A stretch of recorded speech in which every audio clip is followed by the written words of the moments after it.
नमस्कार दोस्तों, कल जो चुनाव आयोग अपनी प्रेस कॉन्फ्रेंस का प्रचार इस तरह से कर रहा था कि जैसे बच्चों को डराया जाता है कि शेर आएगा, लेकिन जब सच में शेर आता है तो कुछ नहीं होता है। और कुछ ऐसा ही चुनाव आयोग की प्रेस कॉन्फ्रेंस के बाद का नजारा है।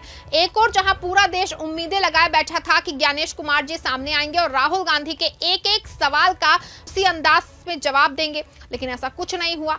झाग के तीन पात की तरह ज्ञानेश कुमार जी सामने आए तो जरूर, लेकिन उनकी कहानी वैसे ही निकली जैसे खिसियानी बिल्ली खंबा नोचे। ज्ञानेश कुमार जी कुछ अजीबो गरीब तर्क, कुछ ना कुछ समझ में आने वाली बातें और कुछ नेताओं जैसा ज्ञान बड़बड़ा के चले गए। हालांकि एक और जहां गोदी मीडिया ज्ञानेश जी की हाँ में हाँ मिलाती रही, तो वहीं एक पत्रकार ने पूरे चुनाव आयोग की बैंड बजा दी। एक और जहां राहुल गांधी के एफिडेविट वाले सवाल पे ज्ञानेश कुमार बुरी तरह फंस गए, तो दूसरी ओर ज्ञानेश जी के बयान पे बड़ा हंगामा मचा हुआ है। कैसे राहुल गांधी के सवाल पे ज्ञानेश कुमार फंस गए और कैसे उनका बीजेपी से साठगांठ सामने आ गया है, ये सब कुछ मैं आपको अपनी इस रिपोर्ट में बताऊंगी। साथ ही इस पे भी चर्चा करेंगे कि वो पत्रकार कौन है जिसने ज्ञानेश कुमार की पूरी प्रेस कॉन्फ्रेंस को अकेले ही मिट्टी में मिला दिया। दोस्तों, राहुल गांधी के वोट चोरी वाले एटम बम पे पूरे देश में हड़कंप मचा हुआ है। भारी फजीहत के बाद चुनाव आयोग ने राहुल गांधी के सवालों का जवाब देने की ठानी थी, लेकिन कहानी ऐसी निकली जैसे खोदा पहाड़ और निकली चुईया।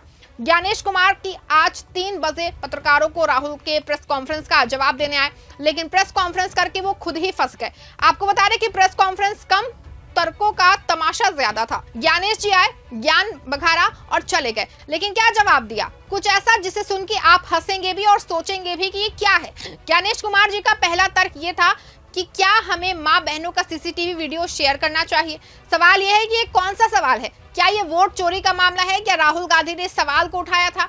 राहुल गांधी ने तो सिर्फ सीसीटीवी फुटेज की मांग की थी ताकि ये चेक हो सके कि कहीं डुप्लीकेट या प्रॉक्सी वोटिंग तो नहीं हुई है, लेकिन ज्ञानेश जी ने इसको घुमा दिया इस सवाल को, जैसे राहुल गांधी ने किसी की निजता पे हमला कर दिया हो। मतलब कि वोटिंग बूथ का सीसीटीवी फुटेज मांगना कैसे मां बहनों की निजता का सवाल बन गया। ये तो वही बात हुई कि आप पुलिस से कहें चोरी का सबूत दो और पुलिस बोले क्या हम तुम्हारे घर का सीसीटीवी दिखाएं। सुनिए क्या कहा ज्ञानेश कुमार जी ने। हमने कुछ दिन पहले देखा कि कई मतदाताओं की फोटो उनकी अनुमति के बिना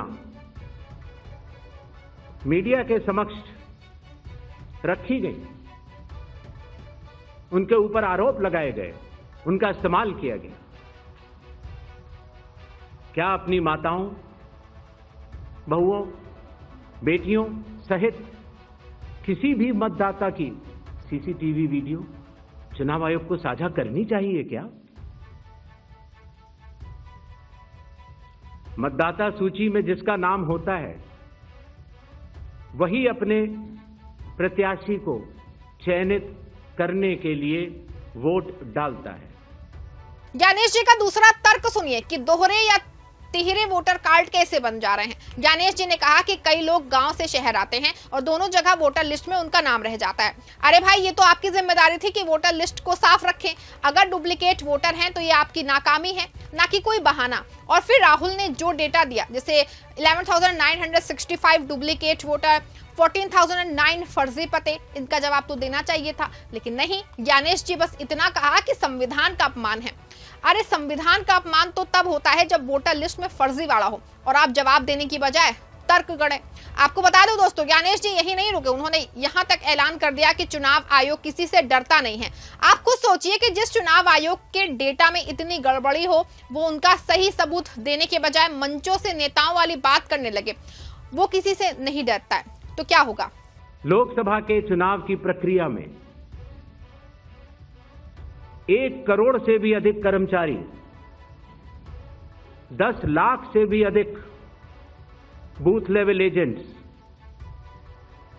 20 लाख से भी अधिक प्रत्याशियों के पोलिंग एजेंट्स चुनाव के लिए कार्य करते हैं। इतने सारे लोगों के समक्ष इतनी पारदर्शी प्रक्रिया में क्या कोई भी मतदाता वोट की चोरी कर सकता है? कुछ मतदाताओं द्वारा दोहरे मतदान के आरोप लगाए गए, सबूत मांगने पर जवाब नहीं मिला। ऐसे मिथ्या आरोपों से न तो चुनाव आयोग डरता है और न ही कोई मतदाता। जब चुनाव आयोग के कंधे पर बंदूक रखकर भारत के मतदाताओं को निशाना बनाकर राजनीति की जा रही हो, तो आज चुनाव आयोग सबको स्पष्ट करना चाहता है कि चुनाव आयोग निडरता के साथ सभी गरीब, अमीर, बुजुर्ग, महिला, युवा सहित सभी वर्गों और सभी धर्मों के मतदाताओं के साथ बिना किसी भेदभाव के चट्टान की तरह खड़ा था। दोस्तों, आपको बता दूं कि राहुल ने अपनी प्रेस कॉन्फ्रेंस में सवाल उठाया था कि सीसीटीवी फुटेज क्यों नहीं दे रहे। जवाब में ज्ञानेश जी बोले, हम किसी से डरते नहीं हैं, इसलिए फुटेज नहीं देंगे। अरे डरने ना डरने की बात ही नहीं, ये पारदर्शिता की ये बात है। अगर आपकी प्रक्रिया इतनी साफ है तो फुटेज दिखाने में क्या ही दिक्कत हो रही है। सुप्रीम कोर्ट ने 2019 में कहा था कि वोटर की निजता का ध्यान रखना है, लेकिन इसका मतलब ये थोड़ी ना है कि आप हर सवाल का जवाब निजता से टाल देंगे। और सबसे मजेदार बात, राहुल से शपथ पत्र मांगने का सवाल। पहले चुनाव आयोग ने कहा था कि राहुल अपने आरोपों के लिए शपथ पत्र दे, लेकिन जब राहुल ने जवाब दिया कि वो पहले ही संसद सदस्य के तौर पे संविधान की शपथ ले चुके हैं, लेकिन अब इसमें एक नई कहानी सामने आई है।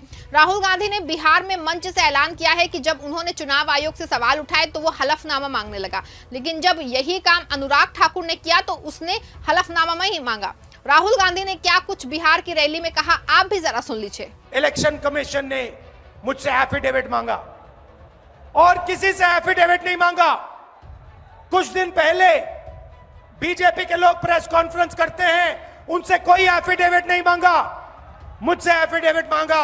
कहते हैं कि आप एफिडेविट दो कि आपने जो हमें कहा, आपने जो डेटा रखा है वो सही है। उन्हीं का डेटा है, उन्हीं के आंकड़े हैं, मुझसे एफिडेविट मांग रहे हैं। हमने उनसे सीसीटीवी जो वीडियोग्राफी है वो मांगी, मना कर दी। हालांकि राहुल गांधी के सवाल का जवाब कोई नहीं दे पाए। हालांकि जब प्रेस कॉन्फ्रेंस चल रही थी और पूरी गोदी मीडिया ज्ञानेश कुमार जी के हाँ में हाँ मिला रही थी, उस समय एक फ्रीलांस जर्नलिस्ट ने गर्दा उड़ा दिया। उसने एक दो नहीं कई ऐसे और गंभीर सवाल पूछे जो चुनाव आयोग जवाब तो नहीं दे पाया, लेकिन ज्ञानेश कुमार जी एक्सपोज जरूर हो गए। सुनिए इस पत्रकार के वो सवाल जिसने पूरे चुनाव आयोग की सिट्टी पिट्टी गुम कर दी। गुहा ठाकुर है, मैं फ्रीलांस जर्नलिस्ट हूँ। परंजॉय गुहा ठाकुर था। Sir, few questions. इतना हड़बड़ी में आपको एसआईआर करने का क्या जरूरत है जब बाहर चल रहे बिहार में बारिश के समय, और समय बहुत लोग कह रहे हैं बहुत कम है। आपको सुप्रीम कोर्ट ने आदेश किया 14 तारीख के दिन, आपको मशीन रीडेबल जो 65 लाख लोग का नाम नहीं है तो आपको देना पड़ेगा। इससे पहले आपने क्यों नहीं दिया? आखिरी सवाल है कि महाराष्ट्र में जो 40 लाख नया वोटर आए हैं और लोग कह रहे हैं कि पहला बार महाराष्ट्र के इतिहास में, भारतवर्ष के इतिहास में वोटर ज्यादा और 18 साल उम्र के लोग कम, और 5 बजे के बाद बहुत लोग वोट दिया। तो ये सारे जवाब मुख्यमंत्री देवेंद्र फडणवीस दे रहे, राजनीतिक दल का नेता दे रहे, चुनाव आयोग अभी तक खामोश थे। क्यों?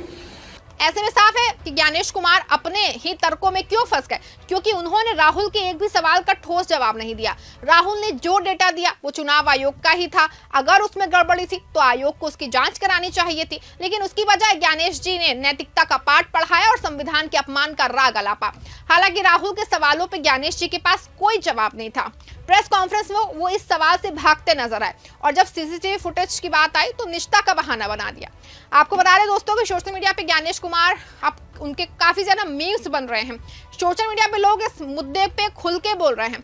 कोई कह रहा है कि राहुल गांधी ने सही सवाल उठाए तो कोई कह रहा है कि ये सिर्फ राजनीतिक ड्रामा है। लेकिन एक बात तो साफ है, जब तक सवालों के जवाब नहीं मिलेंगे ये मुद्दा खत्म नहीं होगा। और हाँ, अगर आप भी इस मुद्दे पे अपनी राय देना चाहते हैं तो नीचे कमेंट करें कि आपको लगता है कि वोट चोरी हो रही है या ये सिर्फ विपक्ष का हथकंडा है।